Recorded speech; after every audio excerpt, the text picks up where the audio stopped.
Olá, turma. Bom dia. Como vocês estão? Eu creio que vocês estão bem. Eu também estou bem. Então, hoje na nossa aula de geografia, nós vamos conhecer um pouco da formação do povo brasileiro. Mas é importante que você se coloque no lugar silencioso, confortável, com o seu material à mão. Hoje, em geografia, nós vamos utilizar o módulo 2 na página 292, ok? Na capa de abertura do nosso capítulo, nós vemos uma festa popular chamada Cavalhada, lá de Poconé, Mato Grosso. E essa foto é de 2016, que mostra uma festa tradicional daquele lugar, ok? Vamos lá. O Brasil é um país com uma cultura muito diversificada. Temos uma grande variedade de músicas, danças e comidas típicas herdadas dos povos que fizeram parte da formação do povo brasileiro. Em diferentes lugares do Brasil encontramos diversas manifestações culturais do nosso povo. E é justamente para sabermos como se formou o povo brasileiro, é que na capa de abertura já vai trazer uma festa típica de um determinado local, ok? Vamos começar a nossa aula. Como se formou o povo brasileiro? O povo brasileiro formou-se como encontro e a miscigenação de diferentes povos. Miscigenação, professora? Sim, mistura. É isso que significa a palavra miscigenação, mistura, de diferentes povos. Lembrando que os indígenas, eles já habitavam o território brasileiro. E com a chegada dos portugueses e posteriormente a chegada de outros povos, nós vimos lá no nosso conteúdo de história que durante as grandes navegações foi que o território brasileiro foi encontrado. Portugueses e espanhóis se lançaram nas grandes navegações em busca de rotas de comércio. E durante essas buscas por essas rotas e também por matérias-primas, Pedro Alves Cabral, encontrou o território do Brasil. E aí nós já vemos no primeiro encontro entre portugueses e indígenas. E esse encontro foi cheio de impressões diferentes. Nós vemos um encontro de dois povos com culturas bem diferentes. E a partir daí, nós vamos conhecer como o povo brasileiro se formou a partir dessas duas etnias, ou seja, desses dois povos. Vamos continuar. Primeiro, aconteceu o contato entre os indígenas, os colonizadores portugueses e os africanos. Olha só, aí nós já vemos três, vamos dizer assim, três tipos: indígenas, colonizadores portugueses e os africanos.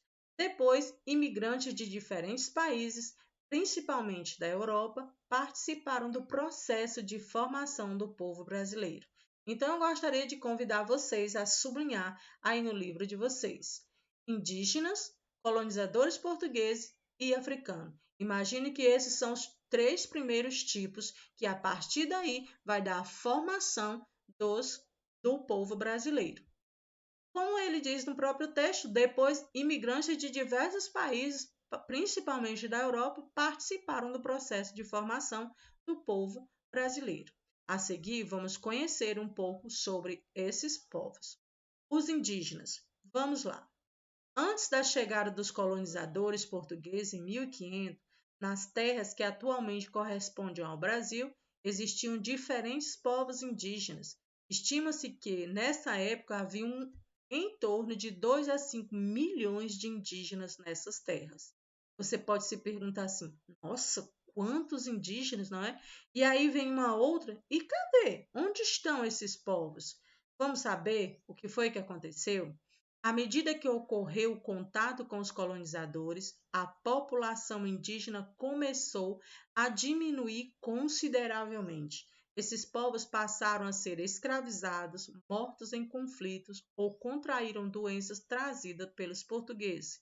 Ou seja, esse primeiro encontro com portugueses e indígenas trouxe consequências desastrosas para os indígenas. Eles acabaram sendo dizimados.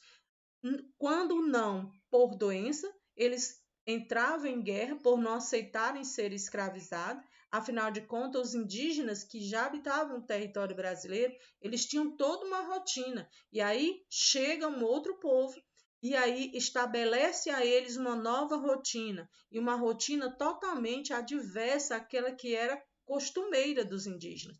Eles não aceitavam e acabaram entrando em conflito. E o outro fator é que portugueses traziam doenças, trouxeram doenças, e os indígenas, por não conhecer não ter nenhum recurso médico, nenhum tipo de conhecimento, a não ser conhecimento natural, o conhecimento de chás que eles faziam com as próprias folhas de árvores que eles conheciam, eles não tinham nenhum tipo de recurso médico para poder, por exemplo, ir ao médico se ficar resfriado. Isso não existia. E aí, por conta da introdução desse contato entre portugueses e indígenas, os indígenas, infelizmente, foram os que mais sofreram com o pós-encontro entre eles e os portugueses. De acordo com os dados do Instituto Brasileiro de Geografia e Estatística, IBGE, 2010, calcula-se que a população indígena em nosso país seja de 897 mil pessoas aproximadamente. E aí você vai fazer uma comparação, não é? Para 5 a 8 a 7, de 2 a 5 milhões, e aí você vê 897 mil pessoas. É uma queda muito grande, não é? E aqui nós vemos uma imagem que retrata bem os indígenas no litoral brasileiro, vendo todas aquelas naus, as embarcações dos portugueses, e olhando com estranheza que participava, que era procedente tanto dos indígenas como dos portugueses. Como já falei, foi um encontro de culturas totalmente diferentes. Colonizadores. Os portugueses foram os principais colonizadores europeus a partir da formação do povo brasileiro. Nós vimos lá em história, quando a gente começa a estudar o período de colonização, nós vamos ver exatamente uma imagem parecida com essa. Diferentemente, lá nós vamos estudar a partir do critério de exploração, qual foi o primeiro produto de exploração. Mas por que isso me chama a atenção? Porque mostra a mesma imagem, não é? O colonizador português, ao iniciar o seu, vamos dizer, o conhecimento do território, a primeira coisa que ele faz é buscar algo para explorar economicamente o território brasileiro. E a partir da necessidade de colonizar, de povoar, dá-se o início da formação do povo brasileiro. Os portugueses foram os principais colonizadores europeus a partir da formação do povo brasileiro. Essa colonização teve início no século XVI. Eles estabeleceram contato com os indígenas e iniciaram o processo de ocupação das terras que formariam o território do nosso país. Os portugueses passaram a explorar riquezas naturais como o pau-brasil e o ouro, e também a desenvolver algumas atividades econômicas, como a agricultura e a pecuária. Ou seja, nós vimos como os indígenas participou desse encontro, como foi esse encontro. Os indígenas foram quase que dizimados por conta de conflito, por conta de doença, e vimos também o desenrolar dos portugueses. Os portugueses chegam ao território brasileiro e eles vão buscar, a primeira coisa que eles fazem, buscar algo, um recurso que pudessem dar a eles condições de enriquecer, e esse recurso foi o pau-brasil e posteriormente outras atividades, a cana-de-açúcar, por exemplo, e a criação, mas aí nós vamos ao longo da história, ao longo do conteúdo, vamos conhecer. Vamos nos deter à história, o contexto da formação desses povos. Vimos como os indígenas eram, quantos eles eram e como eles se comportaram durante a chegada dos colonizadores. E estamos lendo qual foi o interesse dos portugueses. Chegaram ao Brasil, perceberam que tinha algo para que ele explorasse e começaram a fazer a organização de administrar aquele local encontrado, a partir de um processo chamado de processo de colonização. se deu-se a exploração do recurso natural e aí foram se formando, vamos dizer, se organizando para fazer daquele território uma colônia. E os africanos? Como os africanos chegam ao território brasileiro? Entre os séculos 6 e o século, entre o século 16 e o século 19, cerca de 4 milhões de africanos foram trazidos para o Brasil para serem escravizados. Olha só, esses povos eram obrigados a trabalhar nas lavouras, nos engenhos de cana-de-açúcar, nas construções, nas minas de exploração de ouro e de pedras preciosas, além de realizar trabalhos domésticos. Sofriam maus tratos, não tinham direito a uma alimentação saudável, condições adequadas de moradia e muito menos a liberdade. E aí nós vemos a história desses 3 tipos de povos: os colonizadores portugueses, os indígenas e os africanos.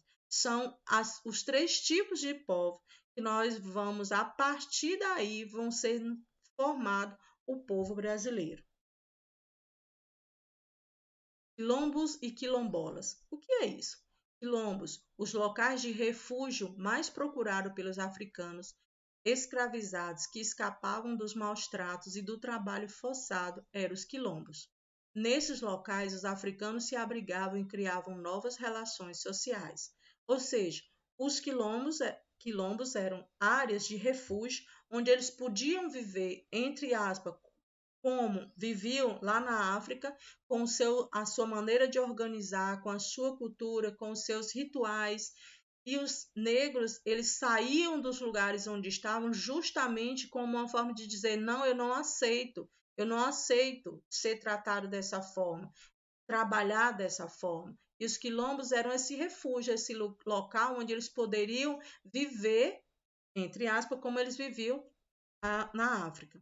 Os quilombos estavam organizados em comunidades. Com o fim da escravidão, algumas dessas comunidades foram mantidas e atualmente são habitadas por brasileiros livres, descendentes dos africanos escravizados. Esses descendentes são chamados quilombolas. Aqui no Piauí tem um quilombo, o quilombo do Mimbó, que fica em Amarante, e é muito interessante a gente observar a forma como eles vivem. Eles vivem em uma comunidade quilombola, extremamente organizado, como eles de fato viveram lá na África, por assim dizer. Claro que hoje já tem boa parte da sua cultura se misturou à cultura local, por exemplo.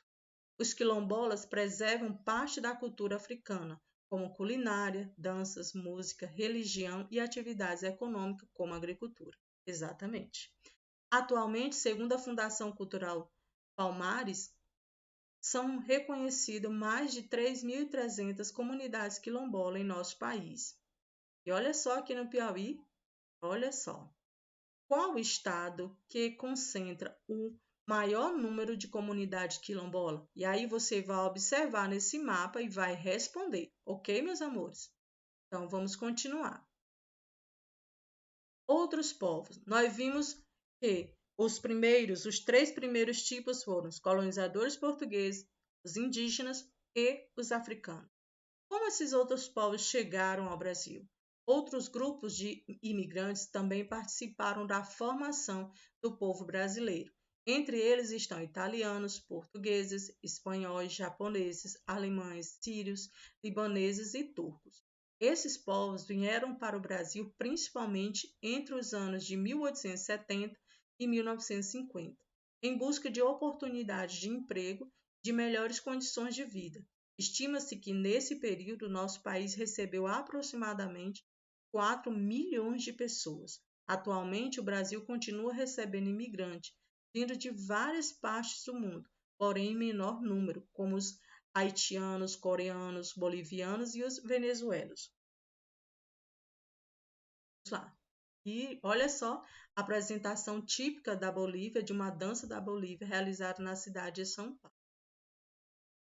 E aqui nós temos uma atividade que nos é proposta no nosso roteiro e eu espero que cada um de vocês possa realizar a atividade com alegria e com êxito. Então, essa foi a aula de geografia de hoje. Espero que vocês tenham gostado. Espero que vocês também realizem as atividades com alegria. Beijo, meus queridos, e até a próxima!